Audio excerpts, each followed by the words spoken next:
ঢেঁড়স তো আমরা অনেকভাবে রান্না করে থাকি, ভাজি, তরকারি। তো আজকে আমি ঢেঁড়সের এই নিরামিষ পদটি রান্না করেছি। আশা করি সবার ভালো লাগবে। আর একবার যদি এই ঢেঁড়সের নিরামিষ পদটি রান্না করেন, বারবার আপনার ফ্যামিলি থেকে রিকোয়েস্ট আসবে এভাবে রান্না করে দেওয়ার জন্য। তো কথা না বাড়িয়ে চলুন ঢেঁড়সটি কীভাবে রান্না করেছি সেটা আপনাদের সাথে শেয়ার করি।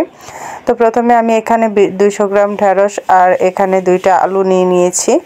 তো প্রথমে কড়াইতে তেল দিয়ে আমি ঢেঁড়স আর আলুটাকে একসাথে ভেজে নেব।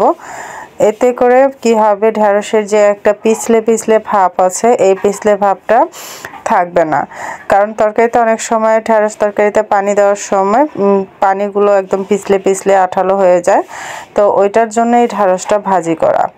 তো ঢেঁড়স আর আলুটাকে আমি সামান্য হলুদ দিয়ে ভালো করে ভাজা ভাজা করে নেব। আর ভাজাটা ভালো করেই করব, যাতে করে সুন্দর একটু ভাজা ভাজা হয়ে যায়। তো দেখুন আমার ঢেঁড়সটা প্রায় ভাজা হয়ে গেছে, ঢেঁড়স আলু। তো আমি এটাকে নামিয়ে নেব একটা পাত্রে। তো এটা নামিয়ে আমি রান্নার জন্য এবার তেল দিয়ে দেব পরিমাণ মতো। তেলটা একটু কমিয়ে দেবেন, কারণ আগেও তেলটা দিয়ে ভাজা ছিল। তো এখানে 2টা পেঁয়াজ কুচি দিয়ে দিয়েছি।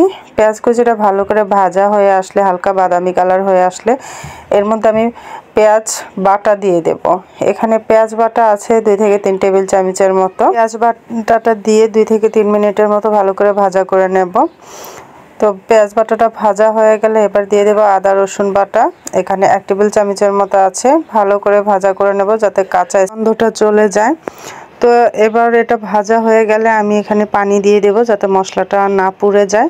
দিয়ে দিচ্ছি পরিমাণ মতো লবণ, দিয়ে দিচ্ছি 1 চা চামচ মরিচের গুঁড়া, 1 চা চামচ হলুদের গুঁড়া, হাফ চা চামচ জিরার গুঁড়া, সাথে ধনিয়ার গুঁড়া দিয়েছিলাম হাফ চা চামচ, সেটা স্কিপ হয়ে গেছে।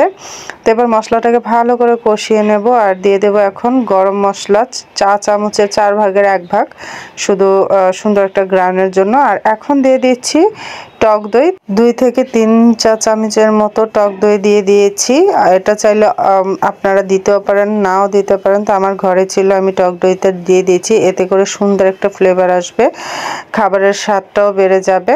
তো মশলাটাকে ভালো করে কষিয়ে এখন এই ভাজা ঢেঁড়স আর আলুটা দিয়ে দিয়েছি।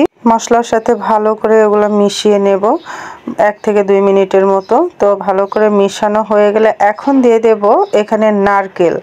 এখানে প্রায় 1 মুঠো নারকেল ব্লেন্ডারে আমি ব্লেন্ড করে নিয়েছি, আর ছাকা সহ দিয়ে দিয়েছি, ছেঁকে দেইনি। এটা ছাকা সহই ব্যবহার করেছি, প্রায় 1 মিনিটের মতো ব্লেন্ড করেছিলাম। তো এই নারকেল দুধটার কারণে এই ঢেঁড়স তরকারিটা এত মজা এবং সুস্বাদু হবে আপনারা ভাবতেই পারবেন না। আর এখানে দিয়ে দিয়েছি হাফ চা চামচের মতো চিনি, যা টক দই দেওয়া আছে যাতে টকটা ব্যালেন্স করে আর স্বাদটাও বাড়ে। চিনিতে কিন্তু খাবারের স্বাদ বাড়ায় এবং অবশ্যই সেটা সামান্য দিতে হবে। তো এই বলতে বলতে আমার তরকারিটা হয়ে গেছে। আমি থেকে 10 মিনিটের মতো এটাকে জাল করেছিলাম, যেহেতু চুলার মধ্যে।